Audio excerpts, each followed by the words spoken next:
that mother effer is going to try to do as many impeachable and imprisonable offenses in before noon on Wednesday, isn't 100 pardons tomorrow. Oh my God. And of course they're selling them. I don't know who's going to prison for that, right? Oh my God, they're selling pardons. I just can't. I can't.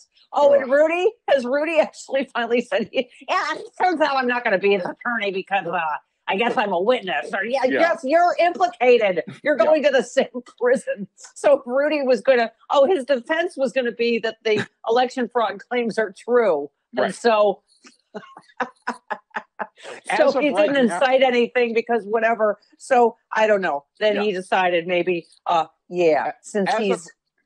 as of right now, Trump has no legal team for his upcoming impeachment trial. He's got Jim Jordan. The military told him no for his stupid goodbye parade. So he was going to give himself a little goodbye parade, a little, 21 gun salute and red carpet. And the Pentagon was like, no. Thanks. Bye now. We're going to need to move you into storage room B. Yeah. Bye-bye. You're going like this. We need you to go like this. Yes. I went with just the FU45. It's a going out of business sale. Listen, these are very hard choices with 2 days left, Travis. I mean, you can still use that one after this. I can still use my impeachment shirt because we still have that to look forward to. Oh my God. The NRA just went bankrupt Friday. They're not going away, though, unfortunately. Oh, whatever. They're moving to Texas, where they're not being investigated. Did I bury the lead? I tested negative for COVID on Saturday. Hooray! Yay! Oh, my God. Oh, by the way, everything's obviously feels like the good guys are starting to win. Everything's going better. Okay. But as you know, Chris, I still hate everyone. Yes, you do. I'm well aware of that. I tweeted a beautiful picture of me and my mom, and I said, just updating everybody, 2 weeks ago, traveling back from taking care of my mom with dementia, I got COVID. I just tested negative today. So 2 weeks later, so I'm so grateful. I know it's all the Steph had prayers and thoughts and love and light and all that stuff. And then I said my mom got COVID back in her nursing home. So far, she has had 0 symptoms. It's been 3 weeks, and she has, and she turns 98 this Friday. That's right. And so I got an amazing amount of love and support and prayers from my mom, and I appreciate it. But you got 6,000. You got 6,000 likes, by the way. That's a lot. Oh, thank you. Mm-hmm. But not this guy, Chris. Not this effing guy. Yeah. There's always that one guy. Let's see. Who is this? I don't know. Mim. I have watched your show for months, listening to you preach against travel during COVID-19. I have a loved one far away I may never see again, but I am not putting anyone at risk by traveling. I sympathize with you as much as I sympathize with a MAGA who goes to a super spreader. Yeah. Yay. Okay, random D-bag on Twitter. First of all, yes. And I also have said repeatedly, I take me as a cautionary tale, even if you have a medical emergency, like I did with my mother, who is almost 98 and failing rapidly in the nursing home she just went into 2 months ago. Don't, take me as a cautionary tale. I remember I said before I left, I'm like, you know what? COVID doesn't care. Nope. My mom, and sure enough, I took a risk. I'm like, but guess what, idiot? I didn't give it to anyone else because I'm really careful. I masked, what do you call it? I shielded on the way there. I tested 6 times in 2 weeks. I was only around anybody outside with a mask. And and nobody that was around me got it because I've been careful like that for a year, right? You considered having a tube coming out of the top of your head. I did. Yes. Some sort of Norwal with an exhaust pipe out of the top of my... No, but I get people saying it's not about the risk you're willing to take. It's that you're willing to expose other people. Do you know the lengths I went to make sure that I didn't expose? I mean, first of all, the reason I did it the way I did it is so that I wouldn't be around you guys again until I had time to quarantine and test twice. Mm-hmm. By that time, we'd already decided to do the show remotely. But my point is, I obviously wasn't like the rest of this last year, I wasn't around anybody except outside with a mask. So nobody, and I tested, like I said, like over, and I what is it now, Chris? Is it 7 times, 8 times? And I don't know how many. Because you tested yesterday, and I think that's your 8th time, actually. Yes. But anyway, so no, I totally get it. And yes, absolutely.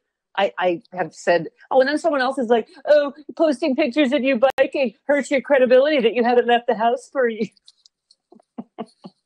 I've said over and over again, I've only left the house to hike or bike outside with a mask. So, okay. But otherwise, thank you for all the love and support. Yes.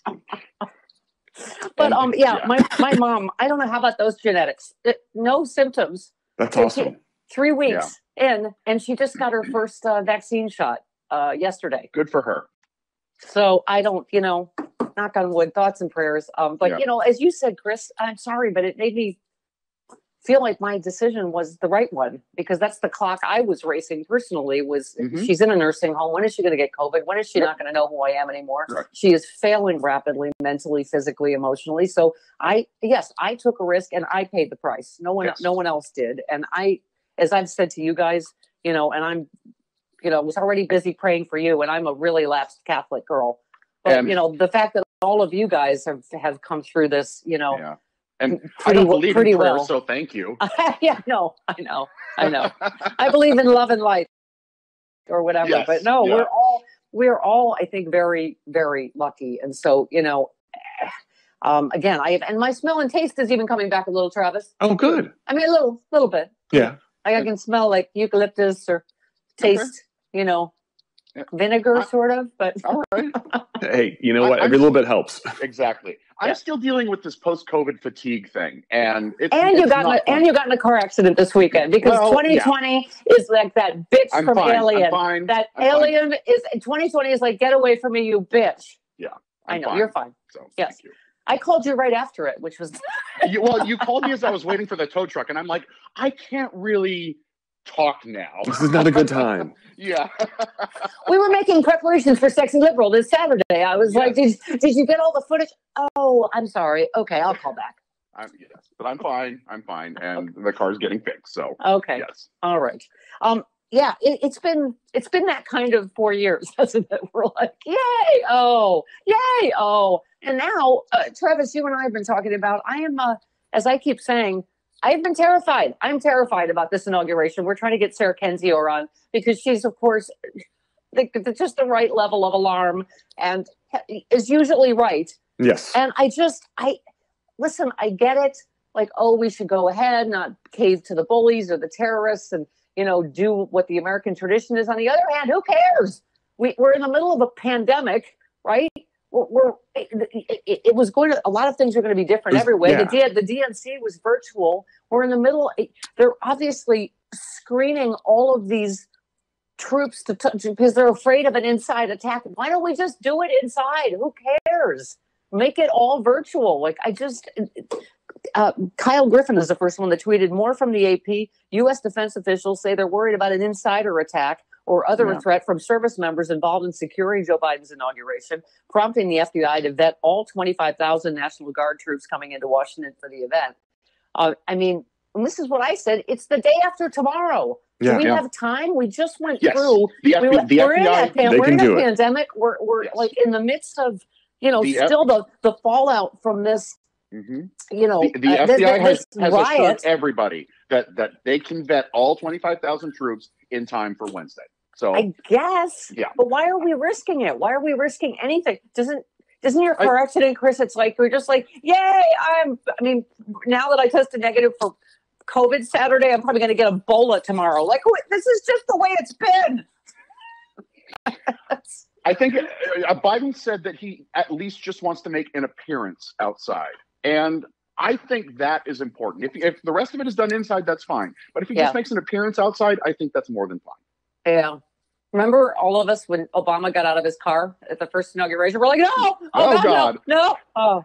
Yeah. No, DC officials have a lot of experience in this sort of thing. Ruth Pundit writes a great piece. We're going to talk to him in a little bit. But why is anyone pretending this is new?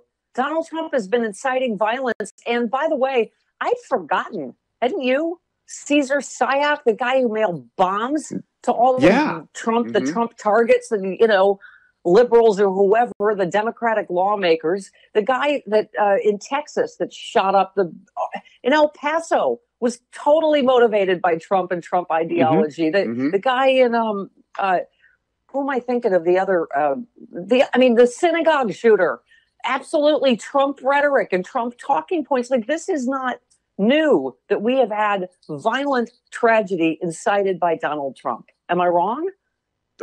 It's been going on this whole time. It's just it finally got to the Capitol last week. Well, and that video that the New Yorker released yesterday, oh my God.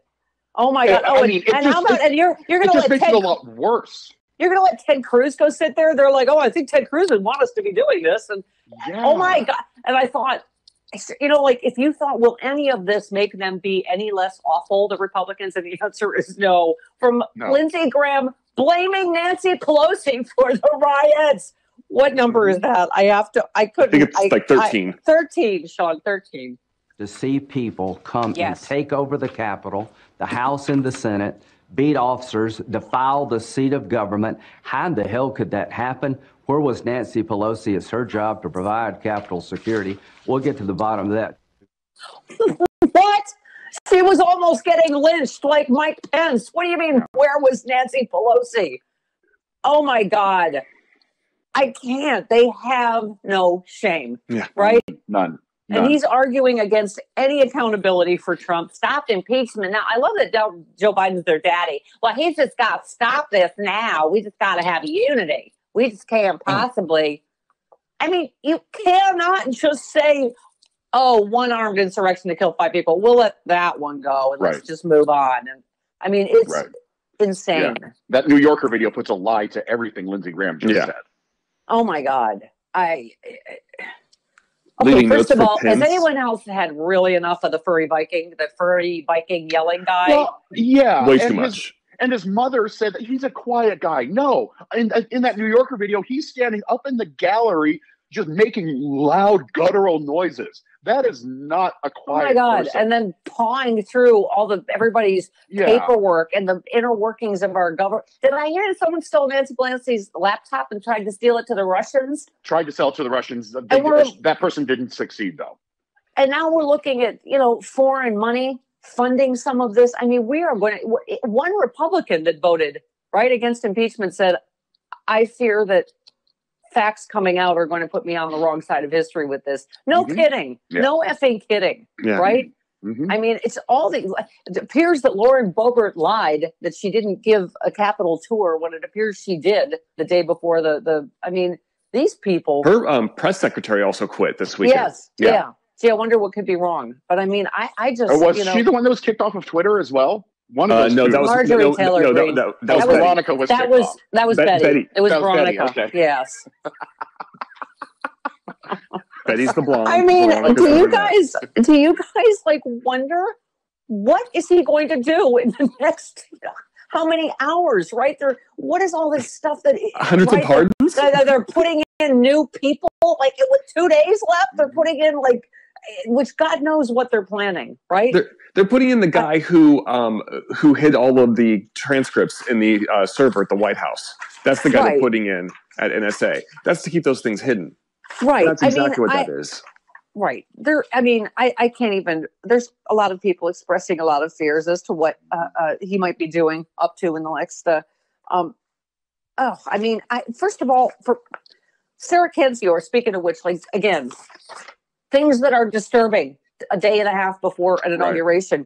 Sarah Kendzior, you cannot trust this. One high-level Secret Service member recently left his post to advise Trump on how to better attack Americans. The inauguration should be held in a secure location and aired online and on television. It should not be at a public event on a national landmark.